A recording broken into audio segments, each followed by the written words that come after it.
Hello, everyone.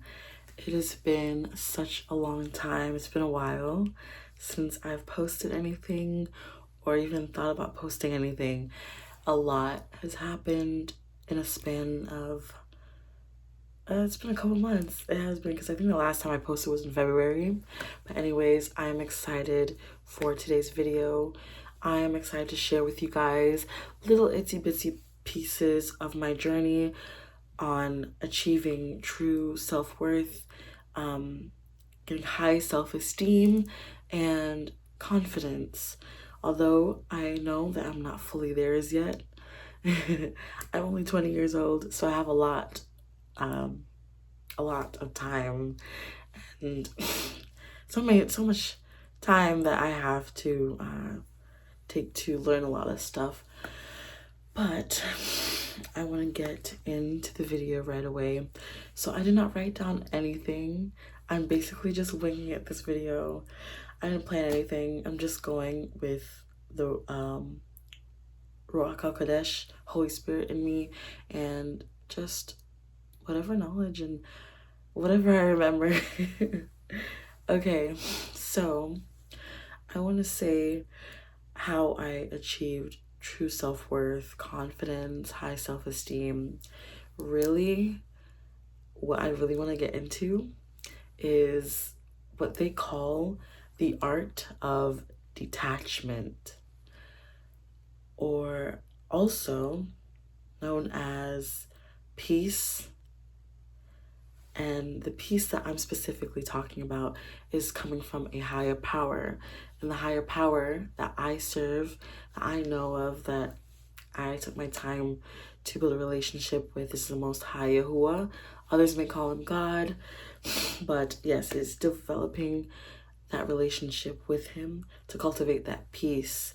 He gave me the gift of detachment, although sometimes I forget about it.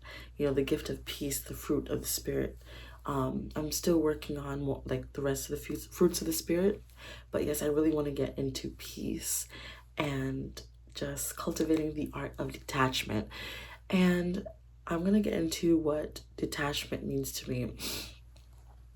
Detachment to me basically means knowing that nothing owns you besides the Most High, and knowing that you do not own anything. And I'll go more in depth with what I mean. So, say for instance, you meet this new guy, right, that you seem to really like. You kind of have an interest in him, I should say. But you do not make him your end all be all. You expect the unexpected. So you don't expect him to do all this and that, like you just met the guy.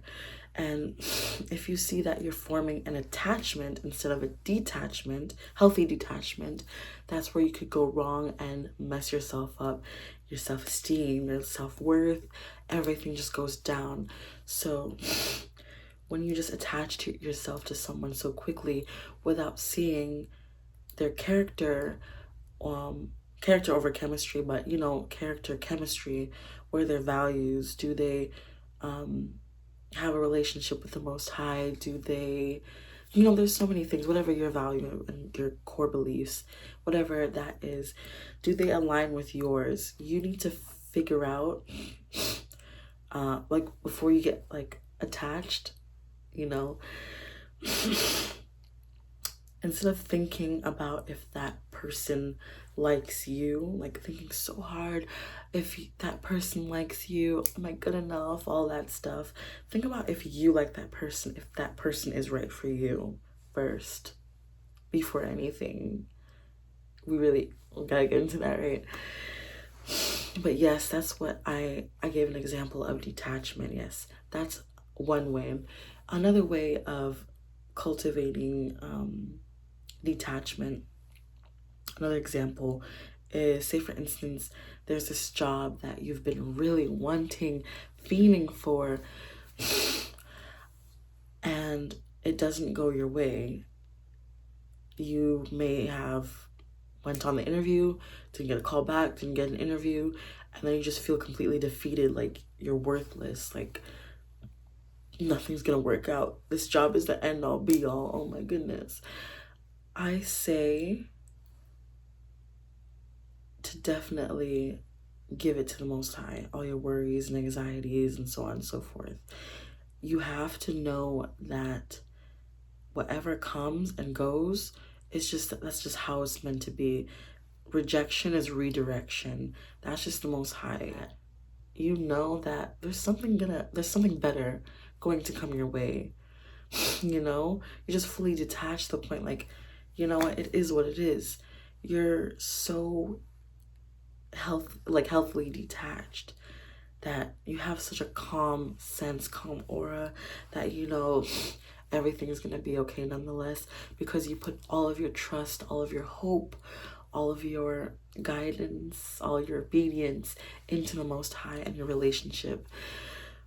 Let me take a breath, get up and get my journal, because I actually journaled so much about detachment. So much.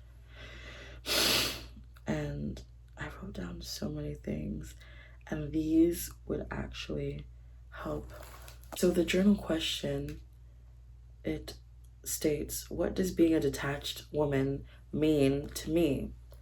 So I wrote down, I perceive a detached woman to know that she owns nothing, neither does anyone or anything own her besides Yahuwah, the Most High, God.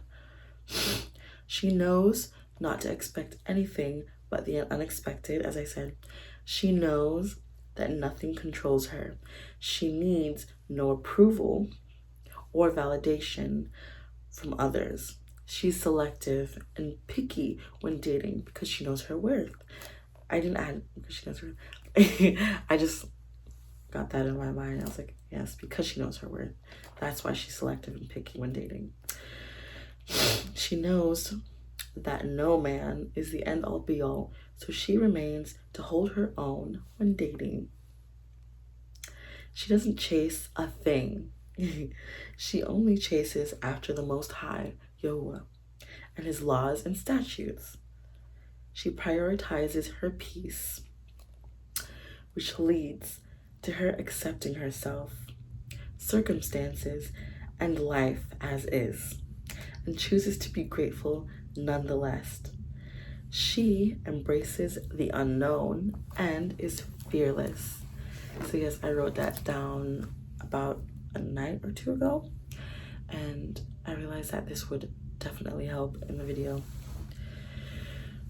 to formulate what I perceive a detached woman to be, or man. You know, this is for literally everyone, because everyone needs to learn how to really grasp that peace. And to be honest with you guys, from my experience, my nose is stuffy. My allergies have been acting up for the past month, okay? Anyways, I was saying that the way how I cultivated true peace, honestly, was my relationship with the Most High. And what I realized is I barely really had to do too much like other work.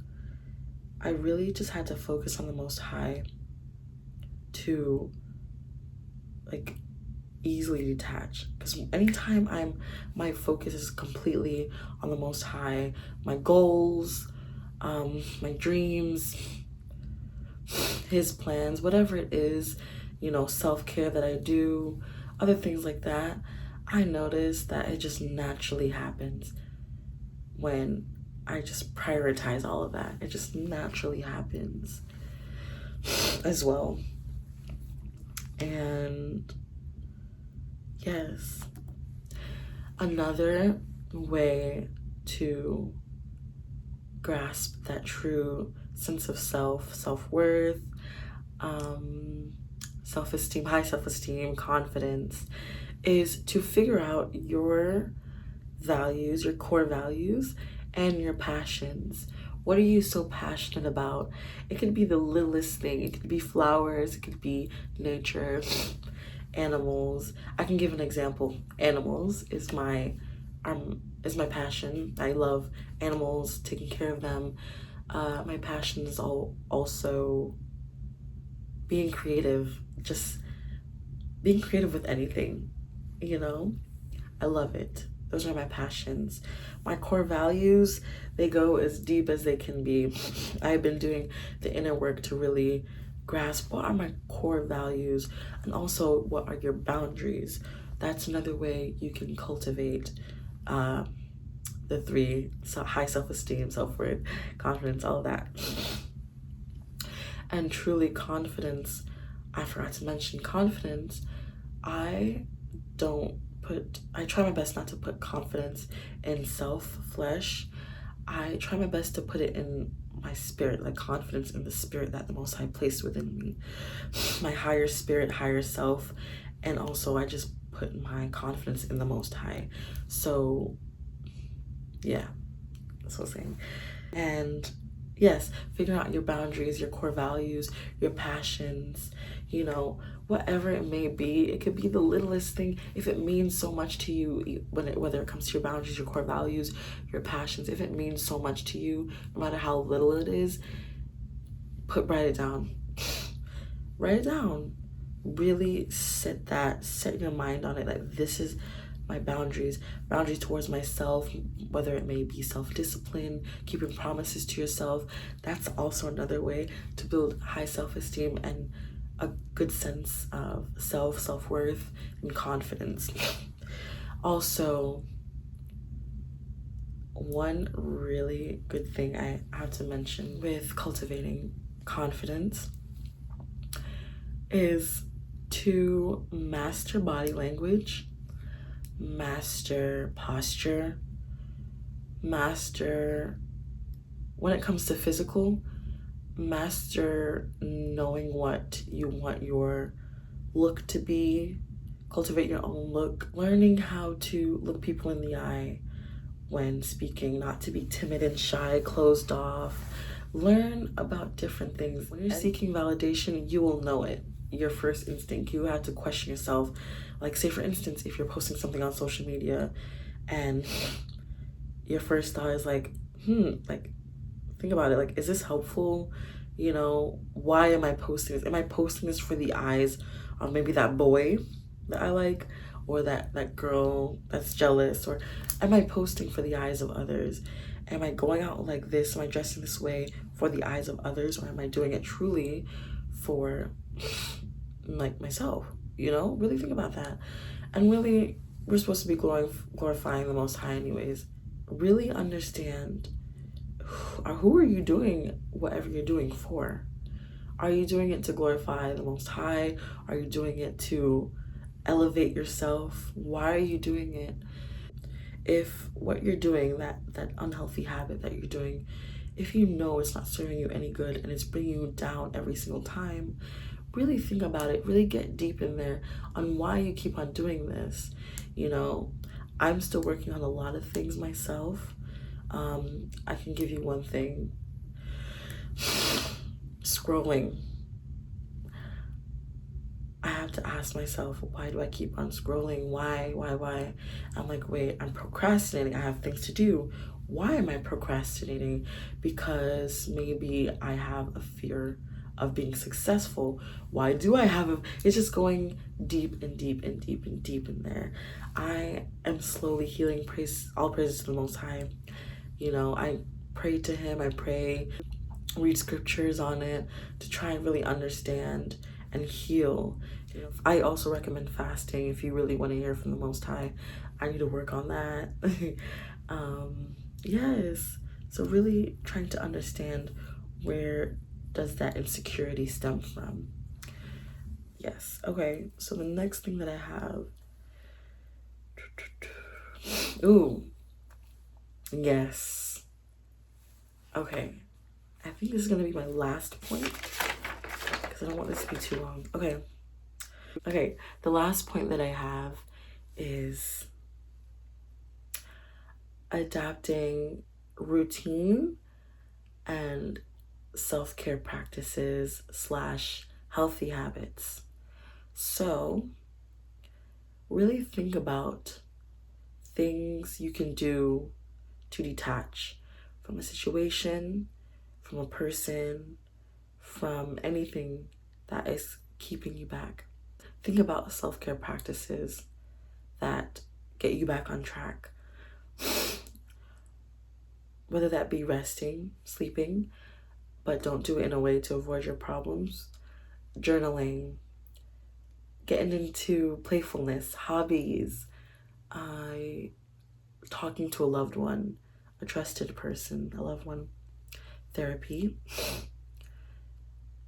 I'm trying to think. I'm looking at the self-care practices that I do. So some self-care practices and healthy habits that I have incorporated to build my confidence and my self-worth are reading, journaling, praying, reading the word, fasting, this one is a big one, taking mental and social media detoxes are so good. So good.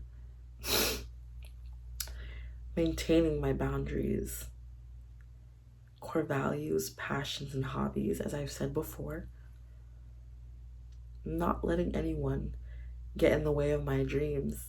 It's a good practice that I am still trying to cultivate. Prioritizing the Most High. Cultivating positive thoughts. Being less reactive.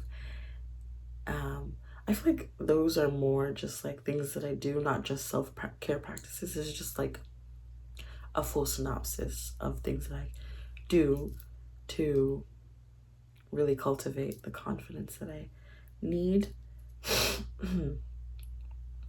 Another thing that I really recommend is to write down affirmations that really resonate with you. Say them in the mirror out loud every day, or just as much as you can. Especially in the morning before you start your day. I totally recommend having positive affirmations written down. It is so powerful, so good for you. So yes, I so recommend that. And let's see. Yes. So I think that's going to be it for the video, because I think this is already like 20 minutes, 30 minutes long. I hope you enjoyed this video and stay tuned for more. I pray and hope, y'all's willing, I get to post a lot more, because I have learned a lot, even over a span of a couple months. And I'm still learning, and I would love for you guys to come on this journey with me and trying and doing my best to serve the Most High and to bring out a positive presence to serve you guys lovingly.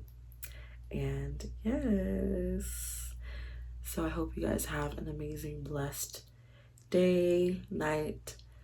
Thank you so much for watching.